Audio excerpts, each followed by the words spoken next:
keputusan. Gitu, supaya tidak keliru, karena begitu dana kita alokasikan, kita investasikan, terikat di situ nggak bisa diapa-apain.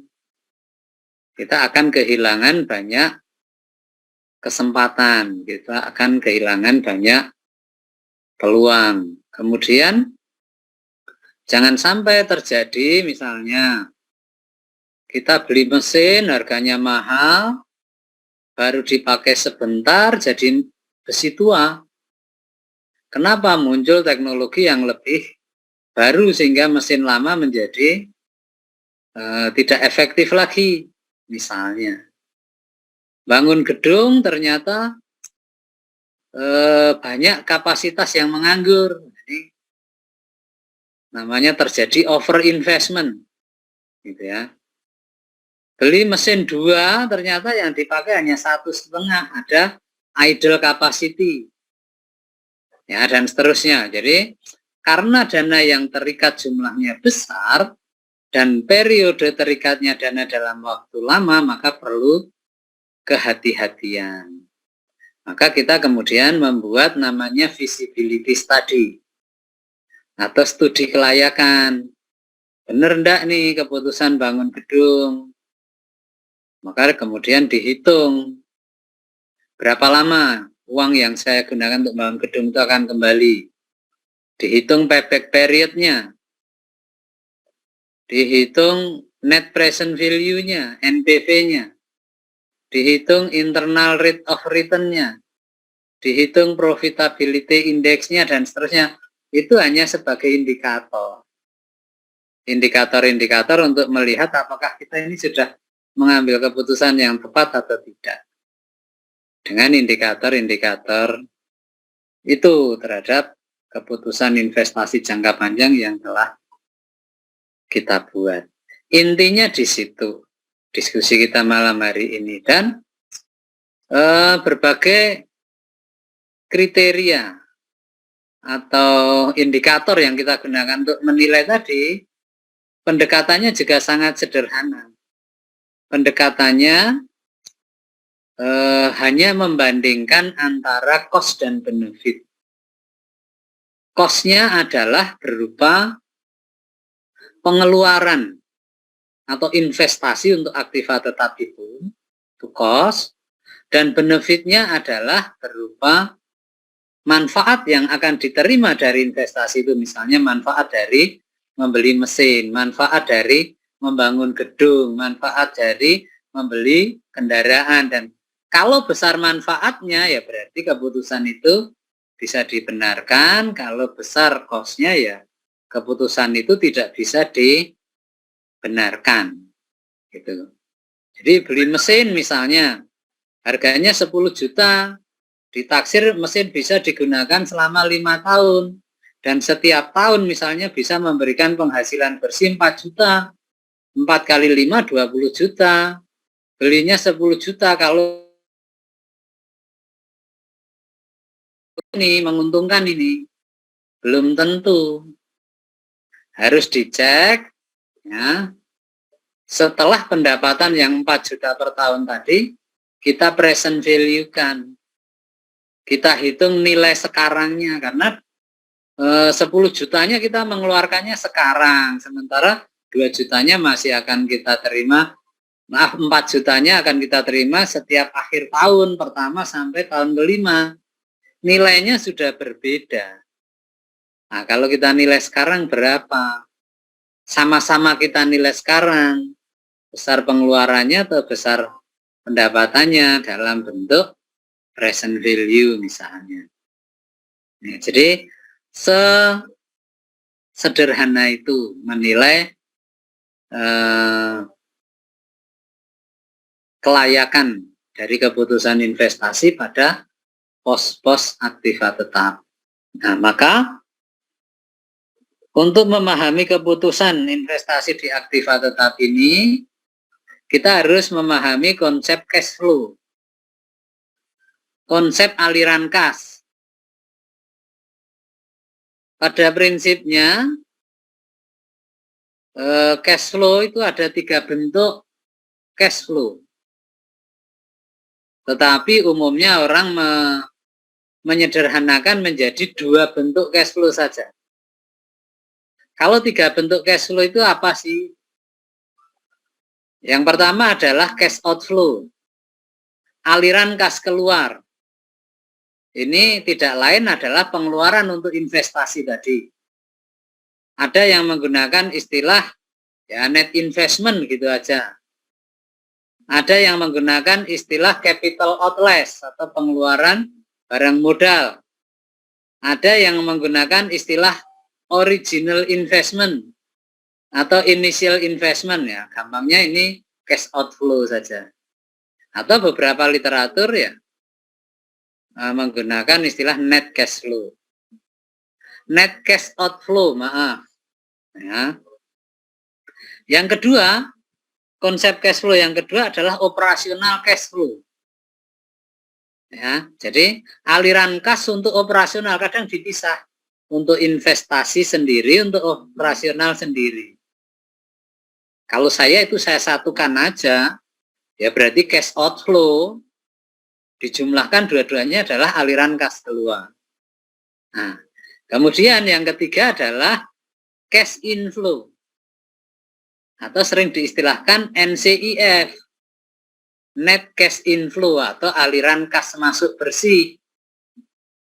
Ya, secara pembukuan net cash inflow itu sebenarnya adalah earning after tax atau pendapatan bersih sesudah pajak ditambah dengan depresiasi aktiva tetap pada tahun bersangkutan. Jadi tidak hanya earning after tax, tetapi earning after tax ditambah dengan depresiasi. Nah, kemudian ada yang menggunakan istilah proceed. Proceed atau proset membacanya. Atau aliran kas masuk bersih tadi. Nah, berbagai metode tadi hanya membandingkan aliran kas keluar atau cash outflow dengan aliran kas masuk atau net cash inflow ataupun proceed tadi. Lebih besar mana? Dalam bentuk present value. Kalau lebih besar net cash inflow-nya, maka keputusan itu bisa dibenarkan dan maksudnya keputusan investasi itu dapat dibenarkan dan demikian sebaliknya. Baik, teman-teman, saya mau share materi ya. Tapi intinya ya ceritanya seperti itu.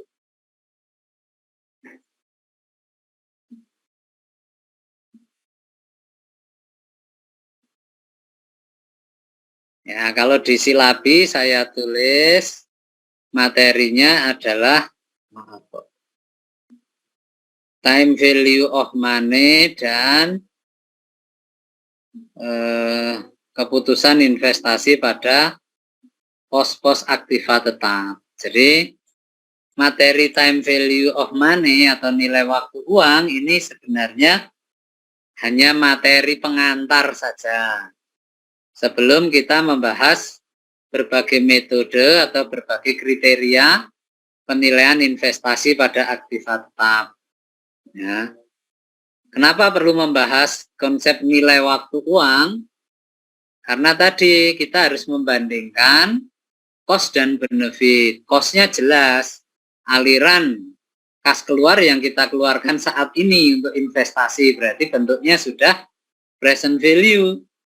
Tetapi benefitnya adalah berupa manfaat dari investasi berupa net cash inflow yang akan kita terima selama umur ekonomis investasi, berarti akan kita terima di masa yang akan datang.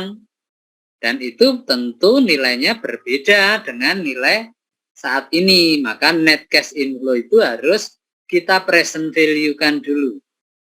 Atau kita hitung nilai sekarang. Ya. Jadi time value of money atau nilai waktu uang, ya, ini saya ringkas dari bukunya Pak Bambang Rianto ya. Teman-teman kalau membaca buku itu ada materi ini. Nilai waktu dari uang adalah satu konsep yang menyatakan bahwa nilai uang sekarang akan lebih berharga daripada nilai uang masa yang akan datang. Kenapa? Ya ada inflasi dan lain-lain. Ya, daya beli uang itu meskipun mata uang kuat itu ya turun tuh. Dolar itu daya belinya ya turun. Euro ya daya belinya turun. Mata uang kita rupiah ya daya belinya turun. Gitu ya. Jadi nilai uang sekarang akan lebih berharga daripada nilai uang di masa yang akan datang.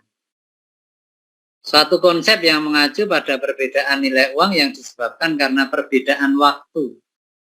Nah, tadi kalau kita invest pendapatannya itu kan akan kita terima di masa yang akan datang, maka kita harus hitung present value-nya. Tadi dalam ilustrasi saya di depan, beli mesin 10 juta, pendapatannya 20 juta, 2 kali lipat, itu kan nominal. Tapi ketika di present value kan memperhitungkan faktor diskonto atau diskon faktor, ya, maka nilainya tidak 20 juta lagi. Gitu. Nah, terkait dengan nilai waktu uang itu ada konsep nilai majemuk atau compound value. Ya. Jadi ini ceritanya menghitung nilai yang akan kita terima, nilai uang misalnya yang akan kita terima pada akhir periode tertentu. Misalnya teman-teman menabung di bank setiap akhir tahun dengan tingkat bunga tertentu, jumlahnya sama gitu, 5 tahun gitu misalnya, maka berapa jumlah uang kita di akhir tahun kelima itu dengan tingkat bunga tertentu ya, maka itu kita menghitung nilai majemuk. Jadi nilai majemuk dari sejumlah uang adalah penjumlahan dari uang pada permulaan periode atau jumlah modal pokok dengan jumlah bunga yang diperoleh selama periode tersebut. Secara matematis bisa dirumuskan Vn sama dengan V adalah jumlah akhir, P kali 1 plus I pangkat N, di mana P adalah jumlah uang pada permulaan periode atau modal pokok, I suku bunga, satu jumlah bunga dalam uang yang diperoleh selama periode tertentu.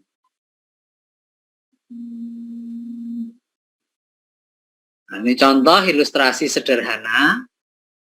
Seorang menyimpan uang sebesar 1.000 di bank dengan suku bunga 6% per tahunnya. Maka berapa jumlah akhir tahun pertama? Tinggal masukkan 1.000 kali 1 plus 0,066% ya. Sama dengan 1.060. Kalau misalnya itu ditabung selama 4 tahun jadi berapa? Ya, tinggal masukkan rumus tadi, V sama dengan P kali 1 plus I pangkat 4. Sama dengan 1.262. Kalau dihitung secara manual seperti ini. Tahun pertama nabung 1.000. Bunganya 6% jadi 1.060. Awal tahun kedua modalnya jadi 1.060. Bunga 6% lagi jadi 1.124. Menjadi modal awal tahun ketiga, bunga 6% lagi.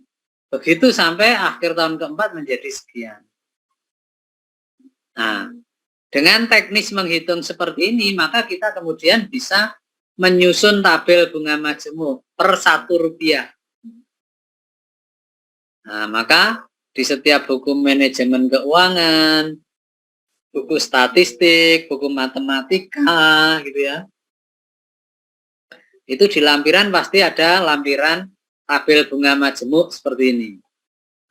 Misalnya tahun pertama sampai tak terhingga, 1% sampai tak terhingga.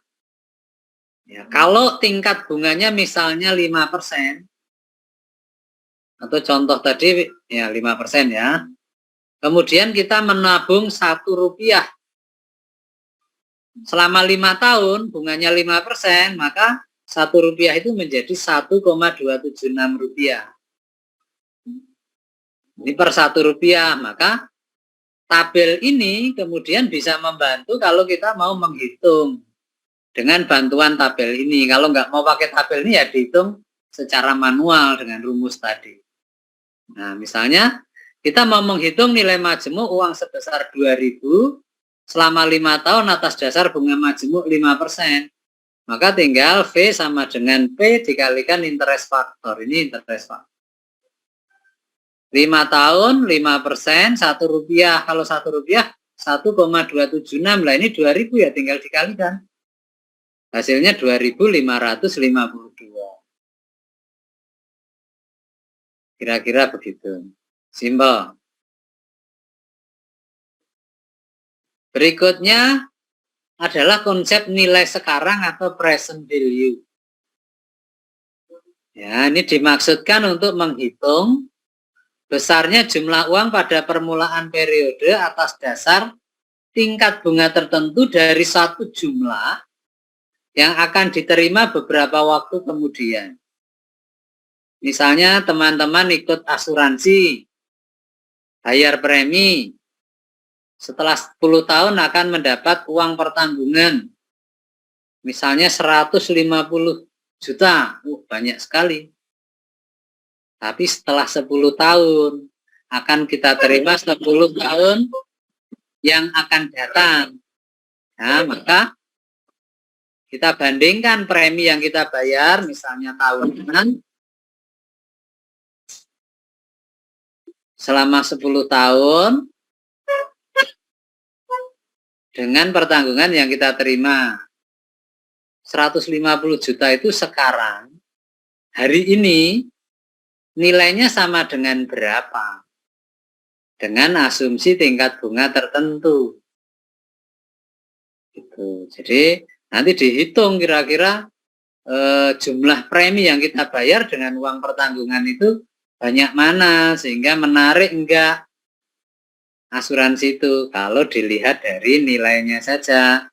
Tapi asuransi itu kan membeli keamanan, membeli kenyamanan, itu yang tentu ada harga yang harus dibayar. Nah, menghitung nilai sekarang formulanya seperti ini, P sama dengan V per 1 plus I pangkat N. Kalau tadi menghitung nilai yang akan datang kan V sama dengan P kali 1 plus I pangkat N, maka P itu nilai sekarang sama dengan V per 1 plus I pangkat N, atau V sama dengan 1/1 plus I pangkat N. Nah, ini rumus nggak usah dihafal, sederhana sekali. Misal, tentukan berapa besarnya nilai sekarang dari uang sebesar 1.262 yang akan kita terima akhir tahun keempat. 4 tahun yang akan datang atas dasar bunga majemuk 6%. 4 tahun yang akan datang kita akan diberi uang 1.262. Saya nggak mau kalau sekarang saja. Berapa nilainya? Oh, 1.262 dibagi 1 plus 0,06 pangkat 4 sama dengan 1.000 sekarang. Nah, ini kalau kita andekan, kita investasi beli mesin. Harganya 10.000. Akhir tahun pertama dapat 2.000. 2.000 itu kan sudah nggak sama dengan 2.000 utuh kalau kita terima sekarang. Apalagi yang akan kita terima 4 tahun yang akan datang. Begitu seterusnya, maka perlu dihitung present value. Berapa nilai uang sekarang dari 1.000 yang akan kita terima 3 tahun yang akan datang jika bunganya 4%, ya? Sama dihitung tadi 1.000 per 1 plus 0,04 pangkat 3 hanya Rp889. Nah, dengan cara menghitung seperti itu, kita juga bisa membuat tabel nilai sekarang. Nah, dengan bantuan tabel ini membantu kita menghitung nilai present value. Ini persentase tingkat bunganya mulai 1% sampai tak terhingga. Tahunnya mulai 1 tahun sampai tak terhingga. Rp1, nilai Rp1, kalau tingkat bunganya misalnya 7%, akan kita terima 5 tahun yang akan datang, maka Rp1 itu tinggal 0,713 sen. Tidak ada Rp1 lagi lah. Kalau kita terimanya misalnya 7 tahun yang akan datang akan kita terima 10 juta, tingkat bunganya 5%, maka tinggal 10 juta kita kalikan 0,713. Nilainya nggak ada 10 juta lagi. Itu kalau tingkat bunganya 7%.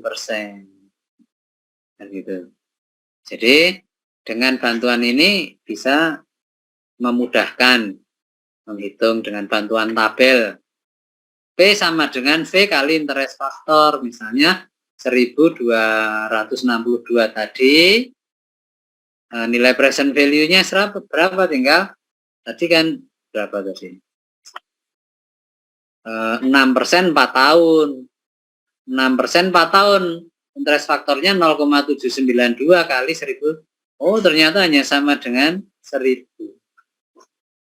Itu kalau bunganya 6% lah. Kalau bunganya 20%, ya kan akan turun lagi present value-nya. Maka harus dihitung present value.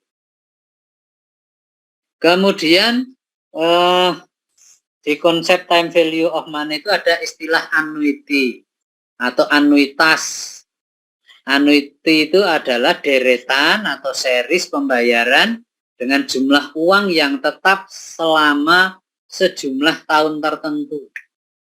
Jadi contohnya yang gampang tadi, misalnya kita bayar premi asuransi, jumlahnya tetap. Setiap bulan, setiap tahun, jumlahnya tetap terus. Atau misalnya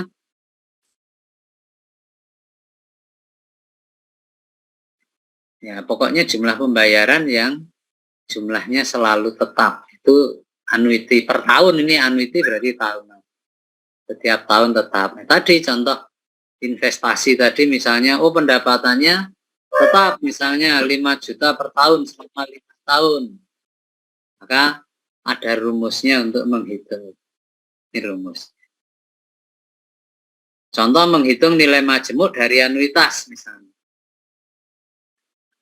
Kita menabung setiap tahun sebesar 1.000. Selama 4 tahun dengan suku bunga majemuk 6% ini maksudnya ya, per tahun. Pembayaran pertama dilakukan pada akhir tahun pertama, yang kedua pada akhir tahun kedua, dan seterusnya. Berapa jumlah majemuk dari tabungan tersebut selama 4 tahun? Yang kita tabung pada akhir tahun keempat belum mendapat bunga. Nilainya masih 1.000. Yang kita tabung di akhir tahun ketiga dapat bunga setahun, jadi 1.060.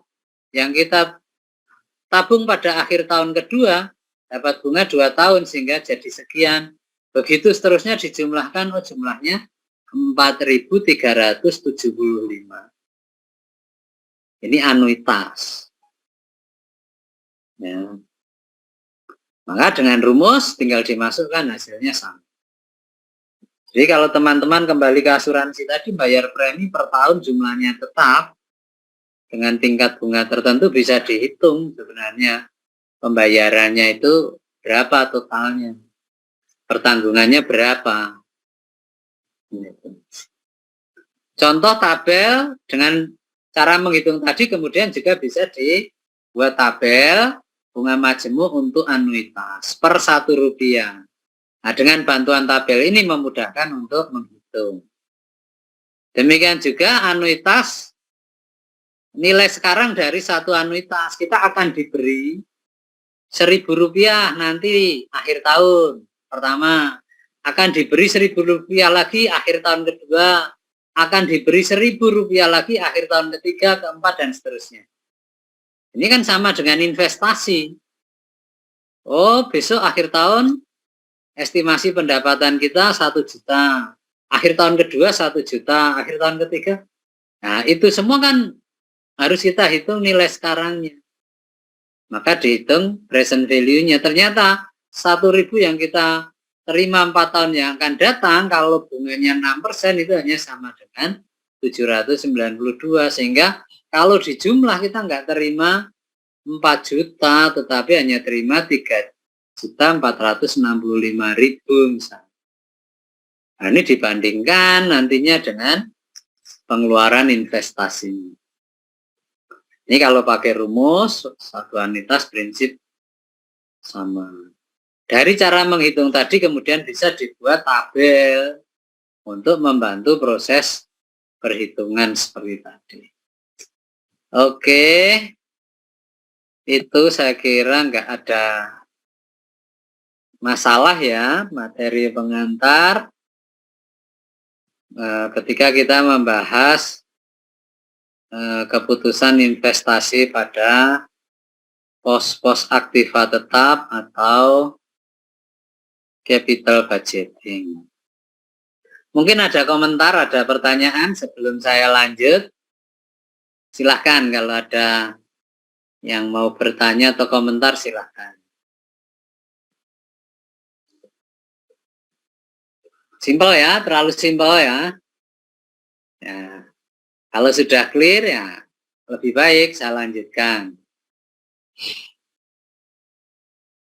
Nah, kita masuk di materi capital budgeting tadi atau keputusan investasi dalam aktiva tetap. Ini saya ringkas dari bukunya Pak Bambang Rianto bab 9.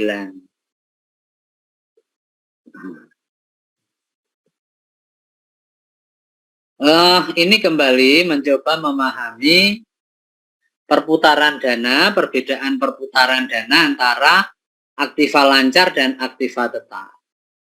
Kalau aktiva lancar misalnya kita punya uang, kita belikan aktiva lancar, apakah disimpan dalam bentuk uang kas, tetap kita investasikan dalam piutang atau persediaan atau aktiva lancar yang lain, ini akan kembali lagi ke kas dalam satu siklus akuntansi, 1 tahun. Tetapi aktiva tetap untuk kembali lagi ke kas ini butuh waktu. Selama umur ekonomis aktiva tetap yang bersangkutan. Biasanya kita mencadangkan nilai depresiasi. Misalnya aktiva tetapnya nilainya 10.000,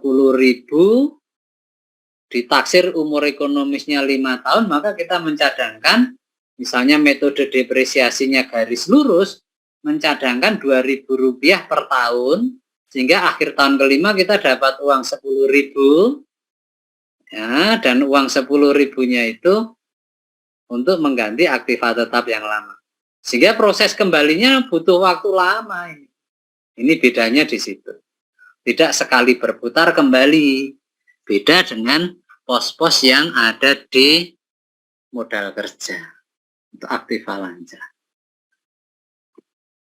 Berikutnya, apa sih itu capital budgeting?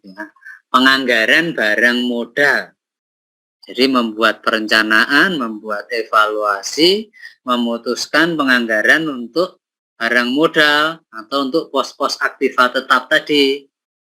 Supaya tidak terjadi under investment atau over investment, dan juga supaya kita tidak salah mengambil keputusan yang bisa mengakibatkan kerugian bagi perusahaan. Sebenarnya itu. Jadi keseluruhan proses perencanaan dan pengambilan keputusan mengenai pengeluaran dana, di mana jangka waktu kembalinya dana melebihi waktu 1 tahun. Ini ilustrasi saja, misalnya proyek advertensi jangka panjang. Itu kan bisa dikategorikan penganggaran barang modal karena kembalinya cukup lama. Investasi di advertensi, masang baliho di mana-mana gitu ya. Itu kan kembalinya nanti efeknya baru akan kita rasakan setelah beberapa waktu kemudian, mungkin tahunan. Nah, misalnya ini hanya contoh. Nah, kenapa capital budgeting itu penting? Karena dana yang diinvestasikan besar, terikat dalam jangka panjang, opportunity cost-nya banyak. Kemudian kesalahan dalam mengadakan forecast akan mengakibatkan adanya over atau under investment dalam aktiva tetap.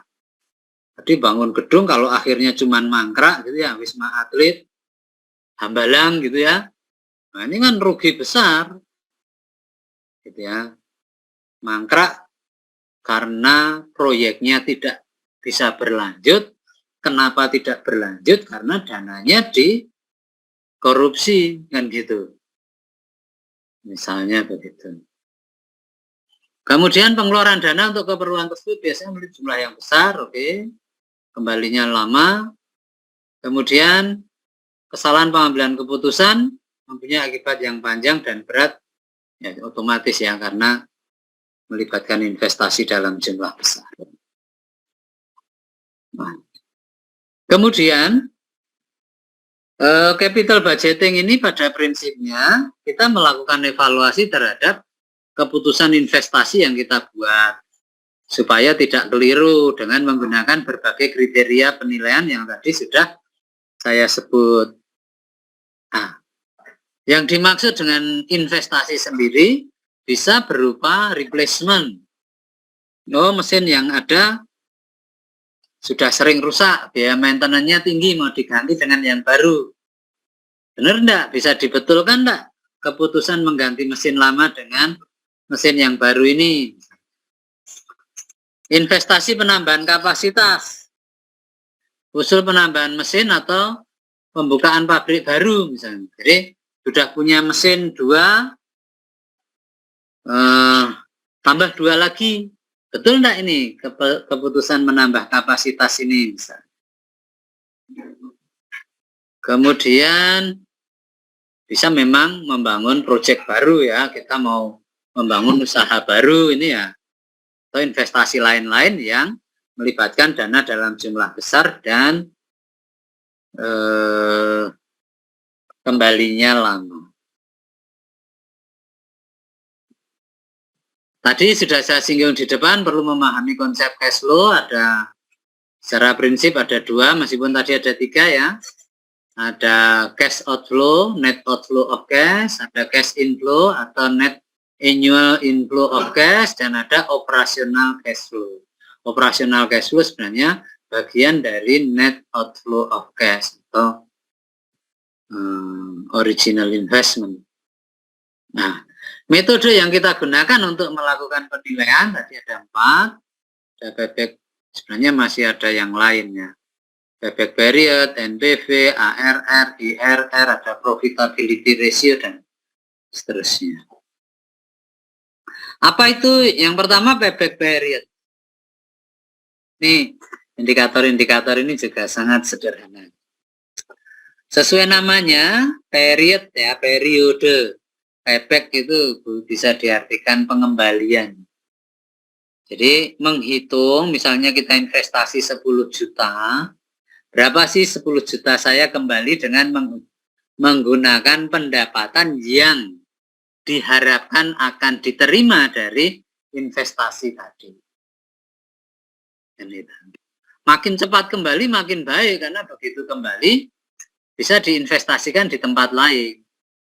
Seperti waktu pertemuan pertama dulu, kalau kita bisnis lebih suka dibayar tunai atau kredit, gitu ya, tetap dibayar tunai, karena begitu kita menerima pendapatan bisa diinvestkan lagi, gitu ya. Jadi makin investasi makin cepat kembali itu makin bagus. Investasi umurnya makin panjang itu risikonya makin besar, ketidakpastiannya makin besar, gitu. Jadi payback period adalah suatu periode yang diperlukan untuk dapat menutup kembali pengeluaran investasi dengan menggunakan proceed atau aliran kas neto atau net cash flow. Misalnya investasinya 45.000, proceednya per tahun 22,5, maka ya 45 dibagi 2,5 kali 1 tahun, 2 tahun kembali. Payback periodnya adalah selama 2 tahun. Nah, ini ilustrasi ya, ilustrasi sederhana ya. Misal kita mau investasi, pengeluaran investasinya 120.000. Kemudian kita akan berhitung nih berdasarkan pengalaman orang lain yang investasi di bidang yang sama. Misalnya beli mesin gitu ya, untuk produksi, hasil produksinya dijual, setelah dikurangi biaya-biaya, Estimasinya pendapatannya sekian nih, selama 6 tahun. Tahun pertama 60.000, tahun kedua 50.000, dan seterusnya. Jika demikian, nah kalau ngitung payback period gampang sekali. 120.000 kurangi 60.000 yang belum kembali 60.000, kurangi 50.000 yang belum kembali 10.000. Padahal tahun ketiga pendapatannya 40.000 ya, 10.000 dibagi 40.000 kali 1 tahun, seperempat tahun itu sama dengan 3 bulan. Oh berarti kembali dalam waktu 2 tahun 3 bulan. Itu payback period. Berikutnya kalau kita menghitung dengan pendekatan yang lain, kelayakannya diukur dengan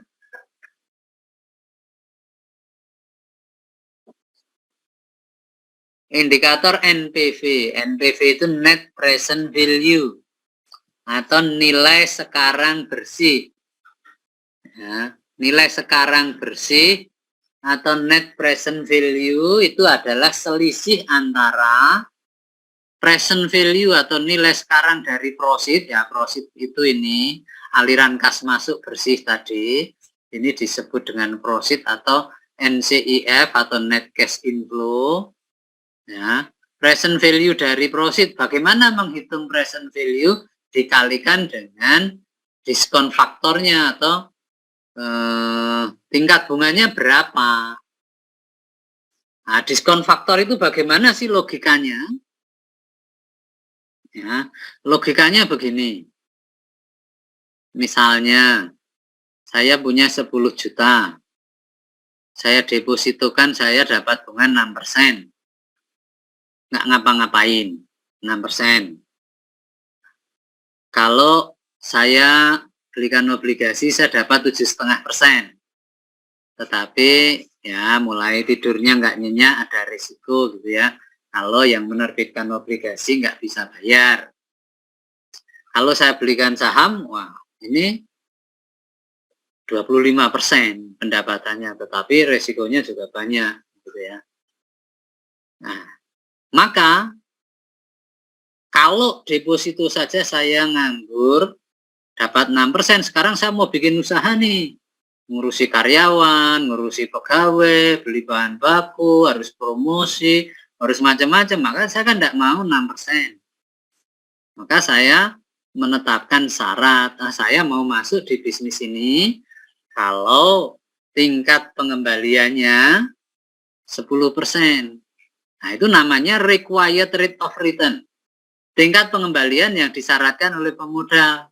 Tetapi di samping 10% yang saya syaratkan tadi, ada fakta bahwa ada inflasi. Saya hitung rata-rata inflasinya 5% misalnya. Oh, kalau begitu, diskon faktornya adalah 10 tambah 5%. Required rate of return ditambah dengan premi inflasi 15%. Maka ditetapkanlah diskon faktor itu 15% untuk menilai kelayakan investasi kita. Kalau bunganya 15%, pendapatan kita seperti ini, visible enggak? Dikalikan, ini lihat di tabel. Ini contohnya 10%, bukan 15%. Kalau nggak mau lihat tabel, ya hitung secara manual, tadi ada rumusnya. Dikalikan jumlahnya, nilai sekarang dari proceed, kalau kita hitung manual ini, tanpa melihat nilai sekarangnya kan ada berapa ini? 150, 210, tapi setelah dihitung present value, kalau bunganya 10% hanya 164.000. Padahal pengeluaran investasinya 120.000, berarti ada selisih 44.000 sekian positif.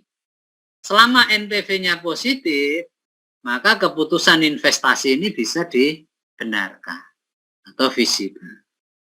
Simpel ya, cara ngitungnya hanya gini saja, kayak mainan aja ya. Kayak anak SD aja ini ngitung-ngitungnya. Berikutnya, menghitung NPV secara matematis ya. Ini maaf agak sebentar.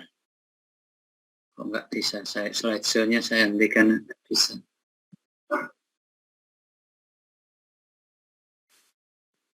Nah, tulisannya agak numpuk tadi.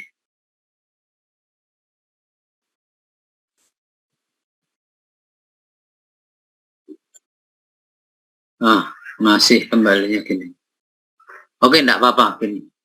Rumus NPV sama dengan minus initial investment ditambah sigma T 0 sampai dengan N, ini sigma T 0 sampai dengan N ini jumlah aliran kas yang akan kita terima selama ini waktu nih ya, selama waktu tertentu, selama umur ekonomisnya kali AT per 1 plus K pangkat T, K adalah tingkat bunga, T adalah waktu. Jadi misalnya contoh di atas, NPV sama dengan minus initial investment minus 120.000 plus aliran kas masuk pertama 60.000 dibagi tingkat bunga faktor diskontonya 10%, 1,1 pangkat 1, pangkat 2, pangkat 3, pangkat 4 dan seterusnya. Hasilnya sama, kalau ada selisih paling selisih pembulatan. Berikutnya ada metode namanya profitability ratio. Rumusnya sederhana, membandingkan antara present value of proceed dengan present value capital outlay-nya. Kalau hasilnya lebih dari 1, maka keputusannya bisa dibenarkan dan demikian sebaliknya. Ini simpel lagi. Nah, metode berikutnya adalah metode yang sering disingkat IRR atau Internal Rate of Return atau yield method. Nah, apa itu IRR? Sebenarnya IRR adalah tingkat bunga yang menyamakan present value of proceed dengan present value dari capital outlay-nya. Atau kita mau mencari tingkat bunga di mana NPV-nya sama dengan 0. Artinya apa? Pada tingkat bunga itu, perusahaan itu bakbuk, tidak untung, tidak rugi. Sehingga kalau menilai kelayakan investasi, kalau memberikan tingkat pengembalian lebih besar dari nilai IRR-nya, ya bisa diterima. Dan demikian sebaliknya. Maka IRR itu menjadi cut off karena pada IRR itu NPV-nya 0. Perusahaan belum untung. Ya. Jadi tingkat bunga yang akan menjadikan jumlah nilai sekarang dari proceed yang diharapkan akan diterima atau present value of future proceed sama dengan jumlah nilai sekarang dari pengeluaran modal atau present value of capital outlays. Nah, misalnya tadi data yang tadi proceednya ini sama, kita hitung misalnya dengan tingkat bunga 20%, NPV-nya masih positif, berarti yang kita cari kan NPV-nya 0 itu terjadi pada tingkat bunga berapa, berarti kan lebih tinggi dari 20%. Kita cari misalnya dengan 30%, hasilnya negatif. Berarti lebih rendah dari 20%, ya dicoba lagi. Ini memang caranya trial and error. Nah, tetapi metode yang gampang, cari dengan tingkat bunga yang menghasilkan NPV positif dan tingkat bunga yang menghasilkan NPV negatif, kemudian diinterpolasi dengan rumus ini. Nah, rumusnya adalah R atau IRR sama dengan P1 minus C1 kali P2 minus P1 dibagi C2 minus C1, di mana R adalah nilai IRR yang kita cari, P1 tingkat bunga ke-1, P2 tingkat bunga kedua, C1 NPV ke-1, C2 NPV kedua. Ini tadi loh. Ini tingkat bunga ke-1, ini tingkat bunga kedua, ini NPV ke-1, ini NPV kedua. Tapi syaratnya dicari dulu. 2 NPV yang menghasilkan nilai positif dan negatif. Tinggal diinterpolasi pakai rumus ini, masukkan di rumus, ketemu, oh hasilnya 26,3%. Artinya pada tingkat bunga ini NPV-nya 0. IRR-nya sebesar 26,3%. Artinya apa? Kalau ada usulan investasi, return-nya itu harus di atas 26,3%. Dan begitu. Itu kemudian metode berikutnya ada metode ARR, ini simpel lagi.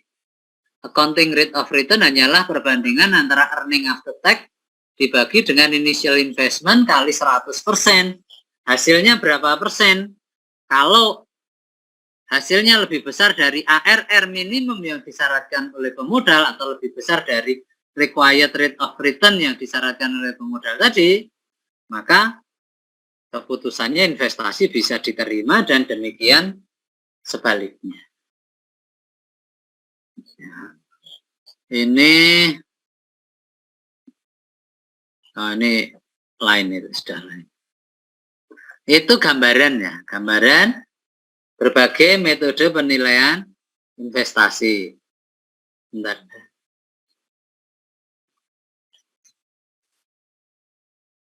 Oke, saya berikan contoh yang lain. Ya, sama ini sebenarnya, cuman saya ringkas dari buku yang lain. Jadi kriteria penilaian investasi, harapannya dengan materi ini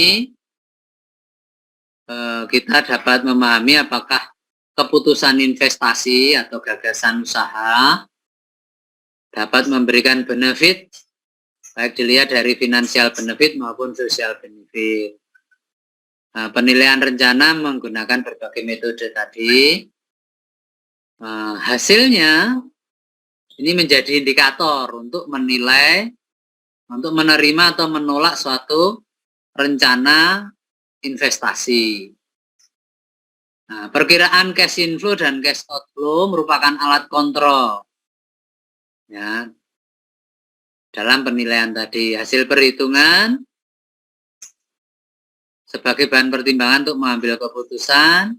Metodenya ini, keputusan yang timbul bisa menerima atau menolak atau memilih satu atau beberapa proyek atau menetapkan skala prioritas dari proyek yang lain. Jadi misalnya ada 5 usulan investasi, dihitung NPV-nya positif semua, perusahaan punya dana untuk mendanai itu semua, ya bisa diterima semua. Tetapi kalau dananya terbatas, ya pilih yang NPV-nya terbesar tentu saja. Misalnya seperti itu, membuat skala prioritas. Kategori investasi tadi bisa replacement, expansion, atau new product activities. Nah, rumusnya ini, kalau ilmu sosial itu notasi antara buku satu dengan buku yang lain kadang beda, tapi maknanya sama. Ini nggak usah dihafalkan, secara prinsip ini sama. Nah, kriterianya, jika NPV lebih dari 0, usaha atau proyek visible, kurang dari 0 tidak visible, sama dengan 0 break even. Nah, misalnya ini contoh, ini sama nih dengan contoh yang tadi, tapi ini dibuat satu skenario gitu ya. Misalnya ada usul investasi membangun industri pengolahan hasil pertanian. Dana investasi 35 juta dialokasikan selama 2 tahun, tahun pertama 20 juta, tahun kedua 15 juta. Kegiatan pabrik dimulai setelah tahun kedua dari pengembangan konstruksi. Jumlah biaya operasi dan pemeliharaan berdasarkan rekap dari berbagai biaya pada tahun kedua sebesar 5 juta per tahun. Dan untuk tahun-tahun berikutnya seperti pada tabel 1. Jadi biayanya itu harusnya terdiri dari berbagai macam biaya, tetapi untuk memudahkan contoh, ini sudah diketahui gelondongnya saja. Benefit dari kegiatan industri adalah jumlah produksi dari pengolahan hasil pertanian. Kegiatan produksi dimulai pada tahun kedua dengan jumlah penghasilan 10 juta.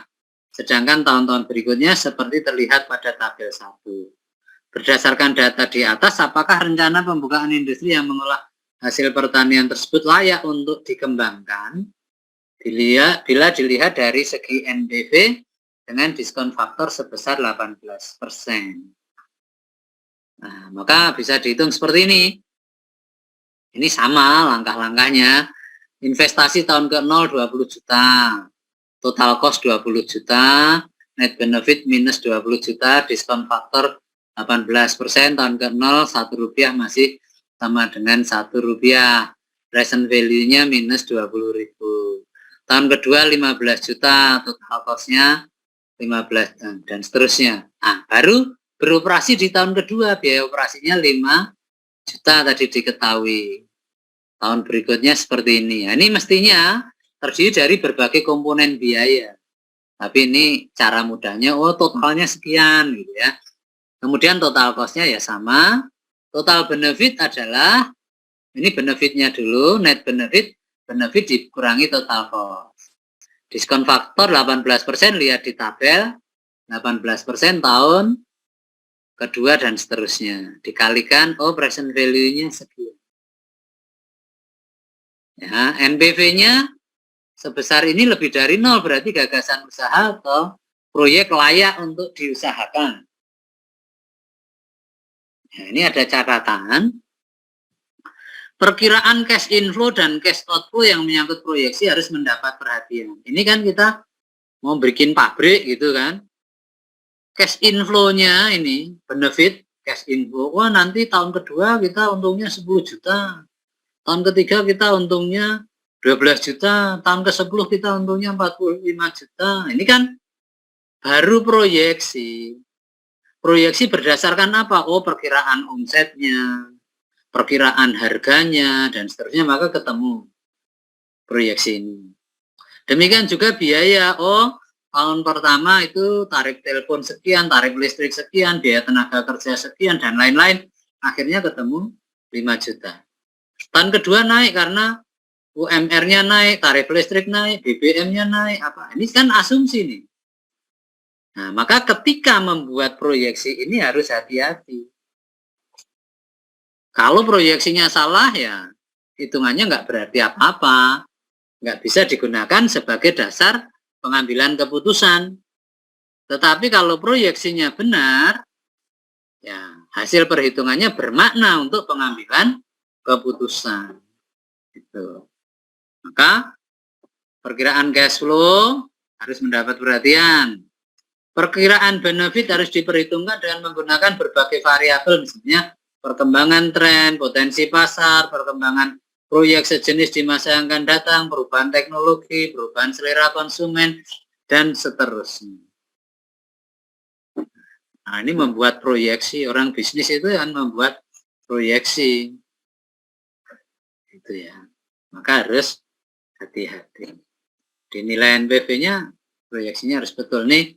Kalau dihitung satu-satu ya, benefitnya berapa, cost-nya berapa, benefit dikurangi cost, oh positif tadi NPV-nya. Ini contoh 2, mengganti mesin lama dengan mesin baru. Mesin lama bisa dijual 15 juta, mesin baru harganya 75 juta, pendapatan penggunaan mesin per tahun 20 juta, biaya modalnya 18%. Apakah keputusan mengganti mesin ini bisa dibenarkan atau tidak jika mesin bisa digunakan selama 5 tahun misalnya. Maka dihitung pakai rumus tadi misalnya. Hasilnya, oh present value-nya hanya 69 juta sekian. Present value dikurangi pengeluaran investasi 75 juta atau original outlay-nya 75 juta.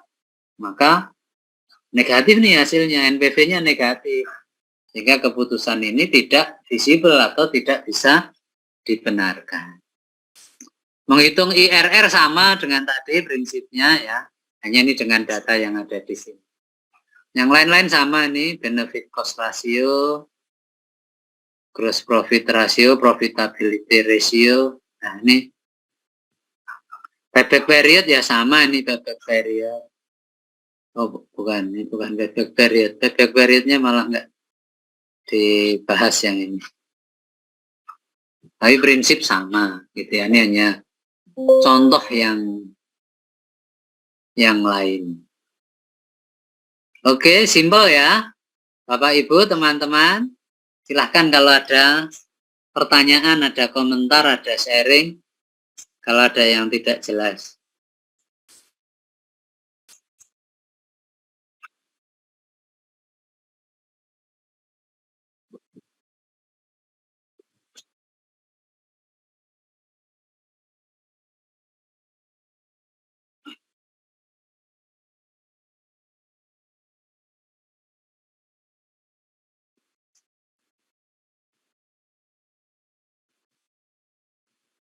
Baik, tidak ada. Memang ini gampang kok, ini pasti bisa ya. Nah, ya lebih baik kalau tidak ada pertanyaan berarti sudah jelas semuanya.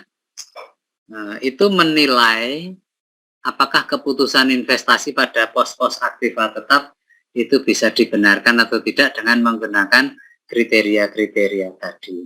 Nah, berbagai metode yang kita diskusikan hari ini ya, itu hanya membandingkan cost dan benefit atau biaya dan manfaat.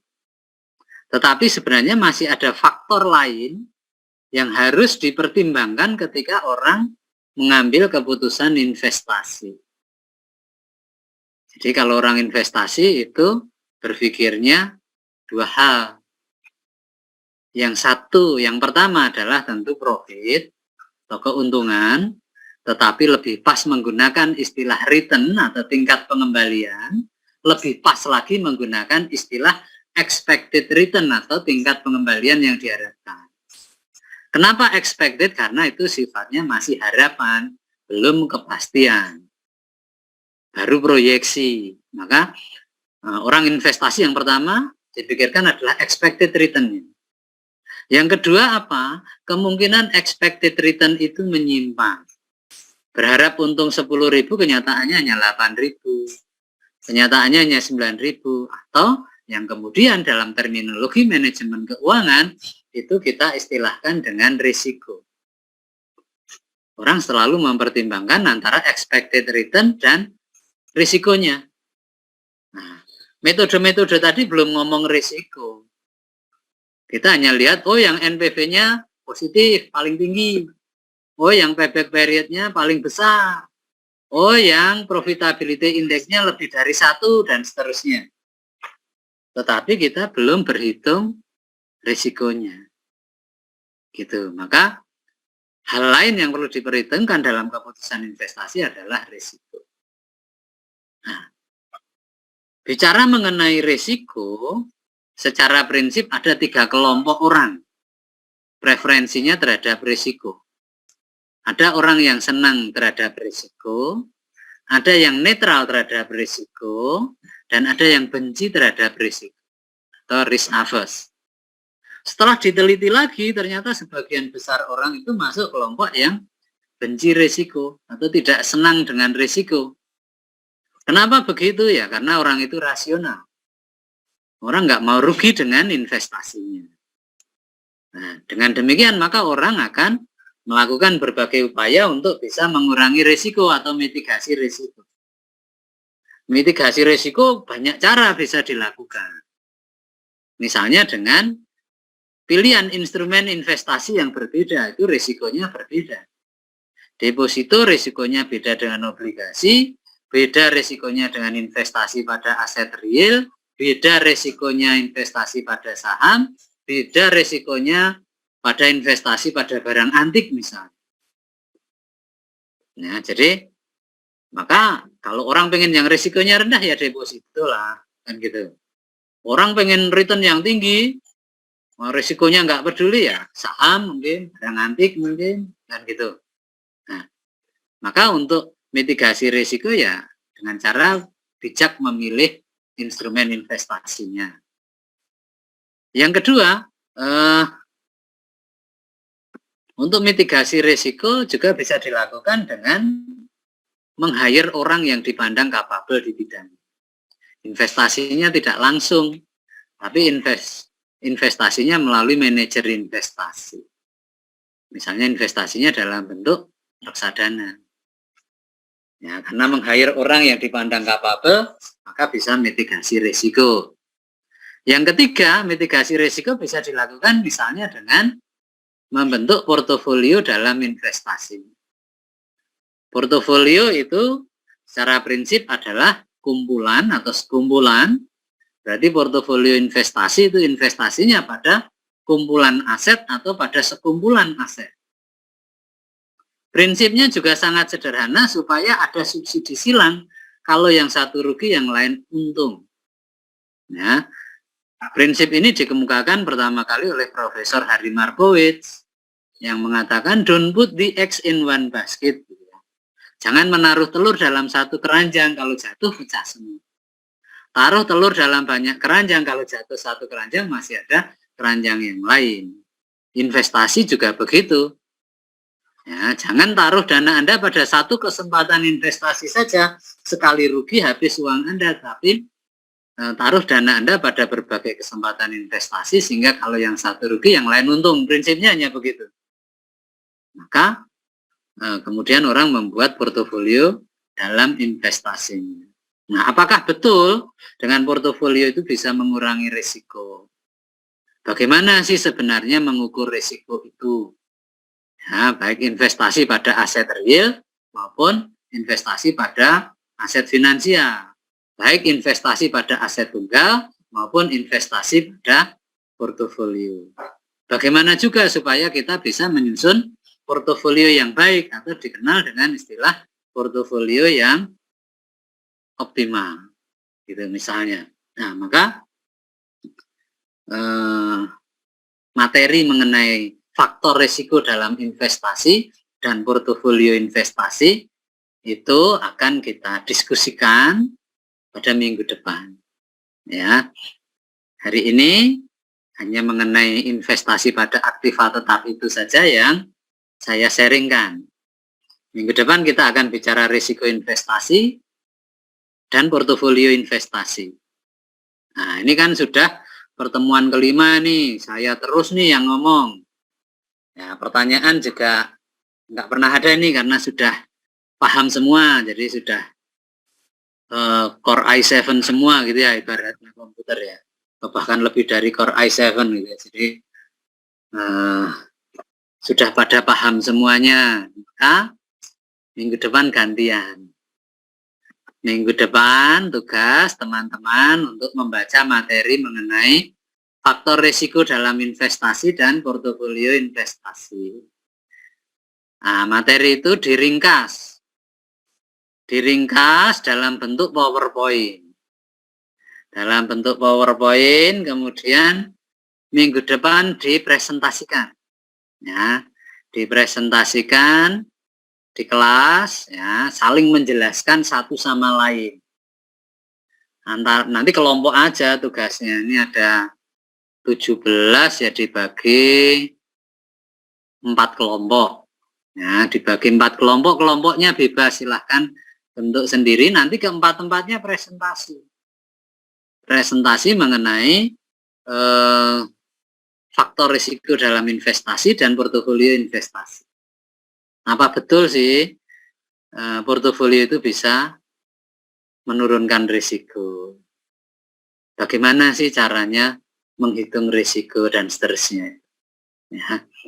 Saya kira itu materi yang saya tugaskan ini juga simpel. Silahkan baca literaturnya, dibuat tugasnya, semua dikumpulkan ya, tugasnya dikumpulkan, nanti dikumpul lewat email, tapi sebelum dikumpulkan, dipresentasikan dulu.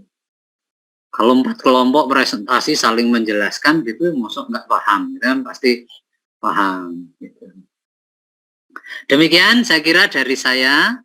Kalau sudah tidak ada yang didiskusikan lagi, saya akhiri. Oh ya, silahkan. Bukunya bebas yang saya rekomendasikan kemarin beberapa, tapi bebas. Bebas. Okay. Manajemen keuangan gitu sama. Okay. Ya, ya, sama semua, tapi nanti kalau ada yang belum jelas dijelaskan kelompok yang lain, nggak belum jelas lagi di kelompok yang lain lagi menjelaskan lagi, sehingga ternyata gampang semua gitu ya. Nah, gitu. Oh iya, kalau manajemen keuangan itu pasti hitung-hitungan. Iya.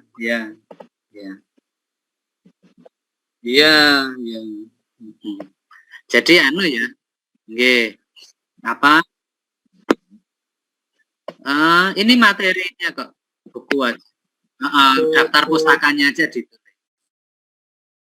Ya, daftar pustakanya.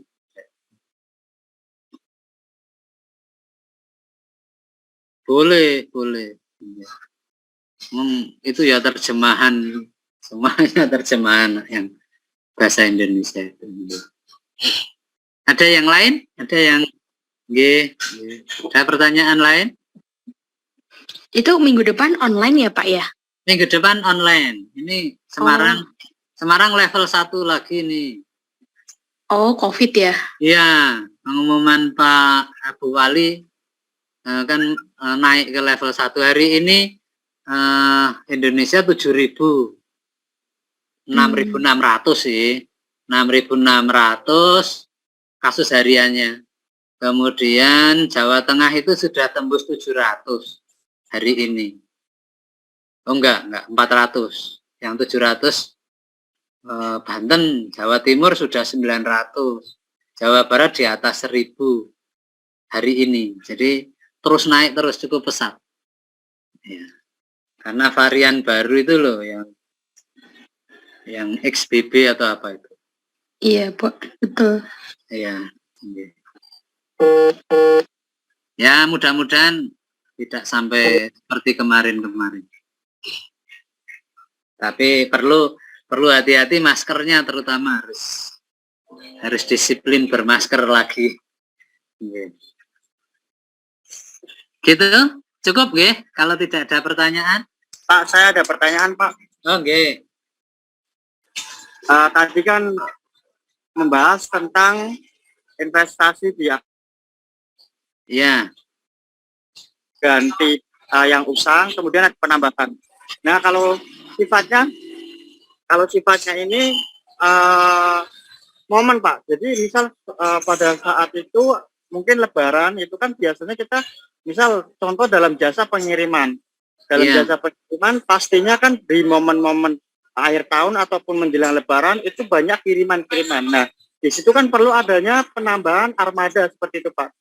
Namun hal ini kan bersifat sementara atau temporary. Nah, itu nanti bagaimana, Pak, seperti itu? Apakah itu efisien untuk penambahan armadanya? Apakah itu merupakan jika usah ditambah tapi kita pakai vendor seperti itu, Pak? Terima kasih. Dihitung. Kalau beli armada, harga armadanya berapa? Kemudian dengan membeli armada itu kosnya berapa? Maksudnya manfaatnya berapa? Benefitnya berapa? Dengan tambahan armada. Kemudian kalau beli armada itu kosnya berapa? Kalau menggunakan vendor kosnya berapa? Tetapi dengan menggunakan vendor kan keuntungan kita terkurangi. Ya, karena untuk membayar vendornya. Jadi ya dihitung mana yang lebih menguntungkan, membandingkan saja antara cost dan benefit. Yang benefitnya paling besar ya itu yang kita pilih. Hanya begitu, Pak. Mas Aziz. Baik, Pak. Terima kasih, Pak. Ada yang lain?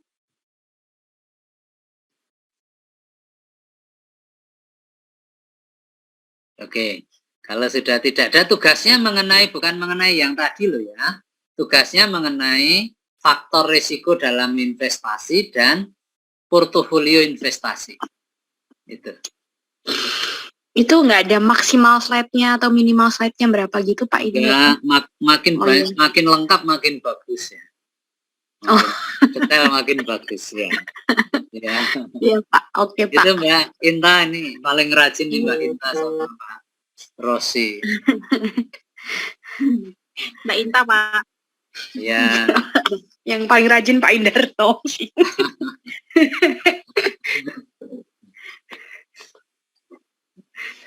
Oke, kalau tidak ada saya akhiri. Terima kasih diskusinya. Sehat selalu semuanya. Sampai ketemu lagi minggu depan. Terima kasih, Pak. Terima kasih, Pak. Sehat selalu Pak Indarto. Sehat selalu, Pak. Sehat selalu.